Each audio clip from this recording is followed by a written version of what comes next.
What's up YouTube, Table 1 Gaming here, and no, it's been a long time, but I'm finally back.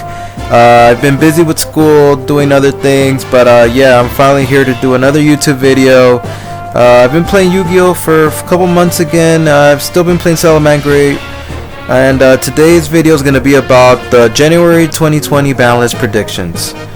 So for newly banned, I have Orcustrated BABEL. Orcustrated BABEL is a card that is really unfair. It allows your opponent to essentially have 2 turns. It makes all of your opponent's Orcus monsters quick effects. So basically they can just set up IP Masquerena, make a unicorn, spin your monster, symbol effect, summon Girsu, send one of your monsters to the graveyard. It's just really broken, so I think this card needs to go. Next card I have is AZATHOT banned. AZATHOT is a really unfair card because it doesn't let you do anything and it lets your opponent do whatever they want.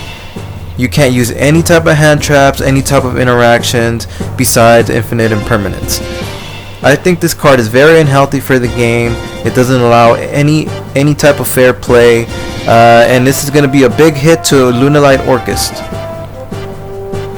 Next I have for my limited list Mystic Mime to 1.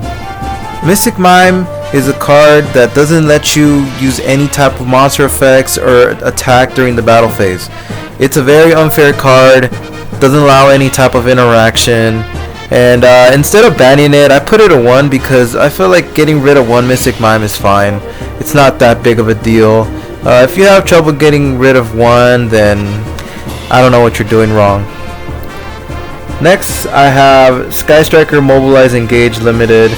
The reason I have Sky Striker Mobilize Engage Limited is because this card is too strong. It's being splashed into a bunch of different decks. Right now the most popular one being Sky Striker ORCUST. And yeah, it does give a big hit to pure Sky Striker, but the deck's been out for too long now. It's already been 2 years. I feel like it's time for the deck to go. Next I have ORCUST HARP Horror Limited to 1. The reason I chose HARP Horror out of all the ORCUST monsters is because this monster is the one that's most often being played at 3 and is the one that gets their engine going. So by limiting this card, it also makes Orcustrated Return much weaker, and it makes ORCUST a much more fair and balanced deck. Next, for the limited list, I have There Can Be Only One. This floodgate is very unfair. It doesn't allow much interaction, and it basically says you can't play Yu-Gi-Oh! A lot of cancer decks such as True Draco or Guru Control play this card. Even pure Sky Striker plays this card, and it's very unfair. You have to have the floodgate removal like MST, Twin Twisters, or Cosmic Cyclone to be able to play. So I think There Can Be Only One needs to be limited to 1. After that I have Thunder Dragon Colossus to 1. Originally I didn't have Colossus to 1 on my list, but after Master Rule 5 was announced, I noticed that Thunder Dragon Colossus can easily be spammed under the new Master Rule. So this card definitely needs to go to 1. Having 3 Colossus is unfair at all. It basically tells your opponent, have fun playing Yu-Gi-Oh! Have fun trying to get rid of 3. Getting rid of 1 is already a pain, and just having to deal with 3 is way too much. And then for my last card, I have TRIBE-INFECTING Virus coming back. I don't think Konami's gonna go through with this, but I think they should. This card doesn't do much anymore. It's not that good. You discard a card, destroy all monsters with the same type, and these days destruction is really not that great. There's a lot of things to stop you from being destroyed, like Girsu, Balinx, Colossus. It's just not that good, so I think the card can safely come back to 1.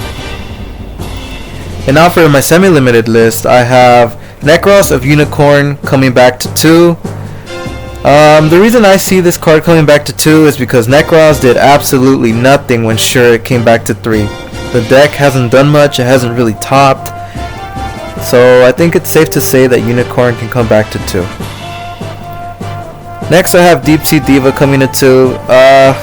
OCG did something similar. I think over there it's at 3. I'm not sure, but I think so. And there's new support coming out, so I'm pretty sure Konami's gonna follow the same steps as OCG and bring this card back up to 2. Next I have Allure Darkness. Not that many people have this card on their list, but the reason I have this card on my list is because the card is just so good in almost every dark deck. Every dark deck right now that's meta is playing it, such as Thunder Dragon or ORCUST. Right now, Thunder Dragon can get a +1 off of this card, and then ORCUST can get into their engine much quicker. It's just consistency. I don't think a deck should have that much consistency, and the card definitely needs to be put to at least 2. And then for my final card for semi-limited, I have TRICKSTAR Light Stage. Light Stage got hit because of the full ORCUST combo with Nightmare Mermaid, and TRICKSTAR, pure TRICKSTAR by themselves, I don't think is that great, so I think this card can safely come back to 2, and if the deck still does nothing, it can come back to 3, but I see Konami bringing it back to 2 first. And then for the unlimited section, I only have one card, that's Dark Arm Dragon. So last format, Konami brought Dark Arm Dragon to 2, and the card did absolutely nothing. No dark decks were playing this. It wasn't on any topping lists. The card is just too outdated. First of all, the card destroys, so that's already bad. Second of all, the card is really hard to bring out because it requires 3 dark monsters in your graveyard, and your opponent can easily manipulate that with cards such as DD Crow or Call by the Grave. So this card isn't the powerhouse it used to be anymore, so I can see this card easily going back to 3. Well, there you have it. That's my new predictions for the January 2020 ban list. So this is my first video in a while. Thanks for watching. Please like and subscribe. This is Table 1 Gaming signing out.